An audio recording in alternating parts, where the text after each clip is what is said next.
The Professional Standards Committee of Sussex Police Authority held a public meeting on the 27th of July 2011 at 1 p.m. A web page announced that the webcast of the meeting would start at midday. Then at 3 minutes past 1 p.m. the image changed to this, though no webcast had been visible. 2 minutes later, silent video of the chairman appeared, and 3 minutes after that, audio of the usual substandard quality started to accompany the video. This YouTube video is based on the recorded version of the webcast. The recorded webcast again starts in silence, though I set the volume to the maximum available. After 55 seconds, agenda item 2 is announced above the chairman's head, and at 1 minute 35 seconds we are supposed to be on agenda item 3. At 2 minutes 33 seconds, sound is added, with the chairman introducing agenda item 6, not item 5, which appears as the title. Item 4 did not appear at all.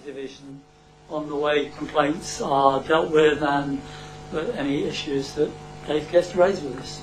Dave. The chairman was introducing a superintendent's report on complaints in West Sussex, which we'll return to in a few moments. What has the public missed? The published agenda has 11 items.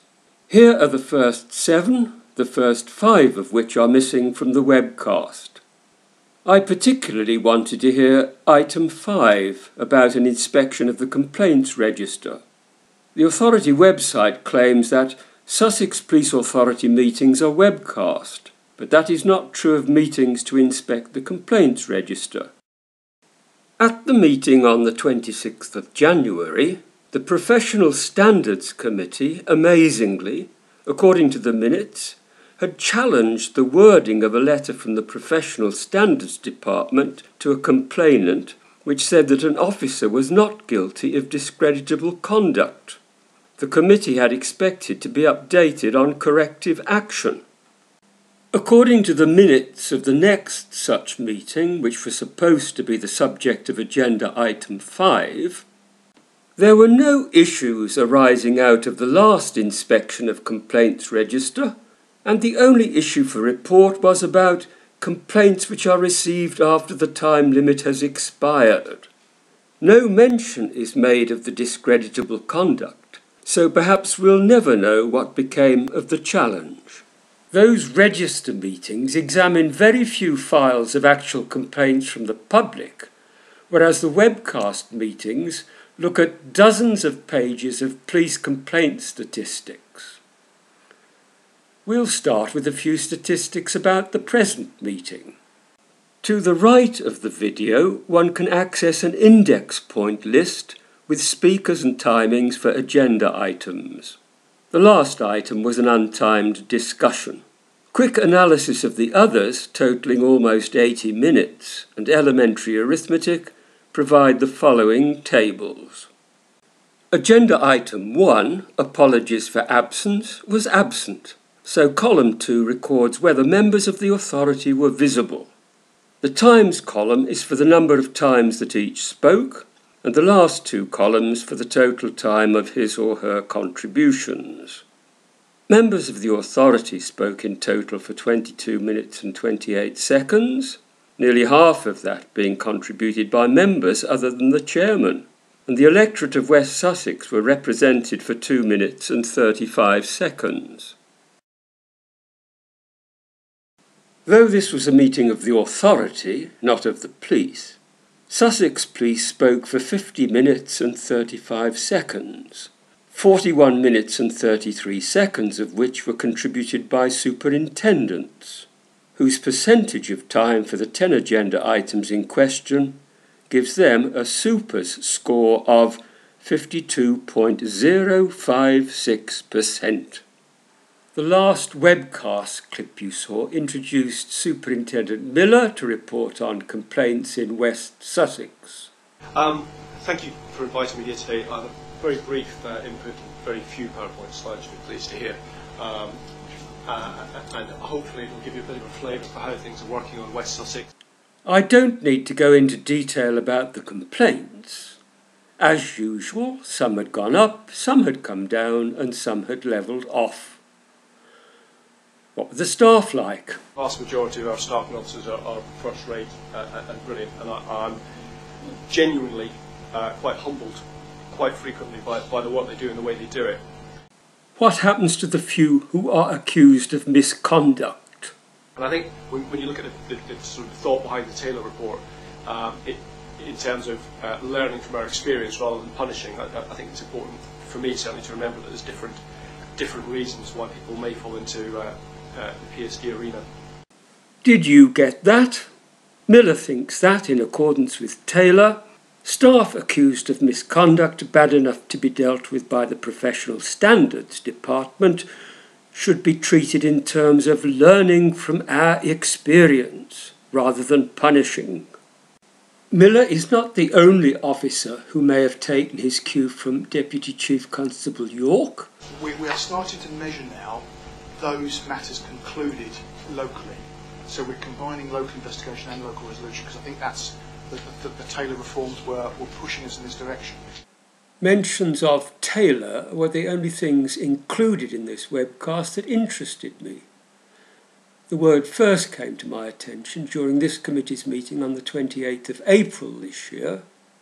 I think that the attitude of police force to complaints has changed significantly with the introduction of the Taylor reforms, which I think has moved us away from a kind of pernicious investigative approach to officers' actions and opened up the opportunity much more towards management and performance improvement as opposed to a quasi-legal process happening whenever anything went wrong.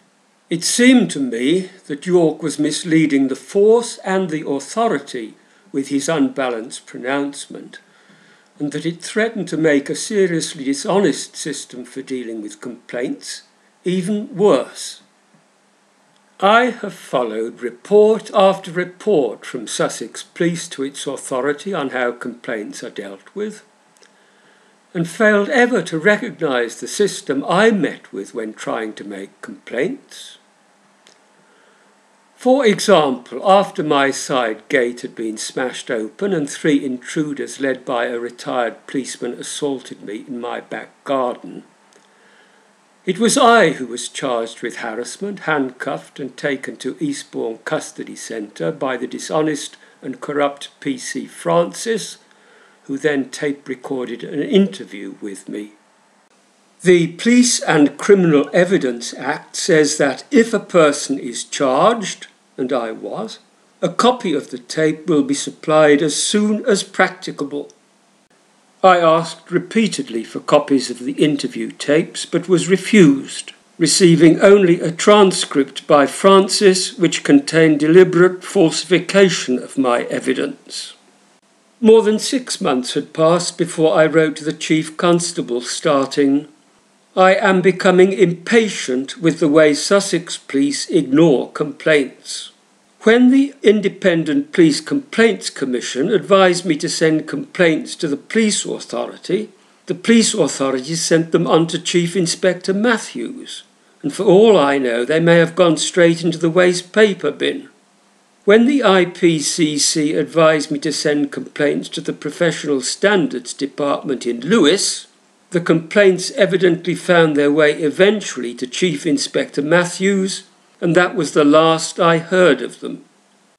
About the tape recordings I wrote, "If I do not receive these tapes very soon, I shall be making a complaint to the Home Office." On the 10th of May, I wrote to Her Majesty's Inspectorate of Constabulary, South of England region. My letter started, "I enclose a copy of a letter I sent to the Chief Constable of Sussex, the penultimate paragraph of which explains why I am writing to you." The 3rd paragraph started, "I write to you in the hope that this might exert some pressure on the local police, who seem to me to act as if they are above the law.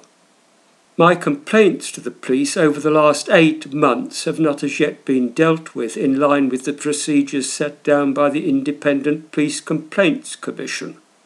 I would like to know whether someone other than a judge in court can order the local police to send me the tapes which they were supposed to send me as soon as practicable.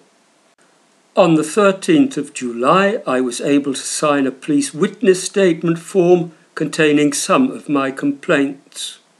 On the 11th of August, Preddy wrote to me, "My role within Sussex Police is to investigate allegations of breaches of the Police Misconduct Code. This being the case, I cannot investigate perceptional issues such as willful blindness or gross prejudice." The dishonest Detective Inspector Preddy began work on his dishonest report, which rejected all the complaints he did consider. About the tapes, he said, "Sussex Police normally only supply such tapes to solicitors for legal reasons." On the 5th of September, I wrote to the Chief Constable again. I said, "The purpose of this letter is twofold. 1. 13 months after the event, I still want copies of 2 tapes made when I was interviewed by PC Francis. 2.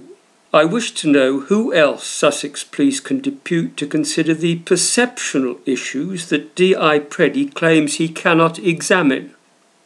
I never did learn who, if anyone, could consider my most serious complaints. Such is the background to my dismay at the sort of attitude that York is encouraging with his use of Taylor. Who is Taylor? In 2004, the Home Secretary commissioned William Taylor to head a review of police disciplinary arrangements, and the review's recommendations led to changes to legislation in sections 126 and 127 of the Criminal Justice and Immigration Act 2008 and the Police Conduct Regulations 2008. Wishing to find whether York was promulgating a badly distorted view of the updated legislation, I searched online for a copy of Taylor's review and the updated legislation and found neither. I did, however, find a document which seems to give a much more balanced view of disciplinary arrangements than is ever heard by Sussex Police Authority. It is a paper more than 4 pages long in which the Chief Constable of Humberside informed the Humberside Police Authority of impending changes to disciplinary arrangements in the force to conform with new police regulations following the Taylor report. I'll quote just 2 key paragraphs. Misconduct proceedings may take one of the following forms: management action, a misconduct meeting, the maximum outcome being a final written warning, a misconduct hearing, the maximum outcome being dismissal from the police service. The sanctions that can be applied are management advice, written warning that will remain live for 12 months, final written warning remaining live for 18 months, dismissal with notice subject to a minimum of 28 days, dismissal without notice.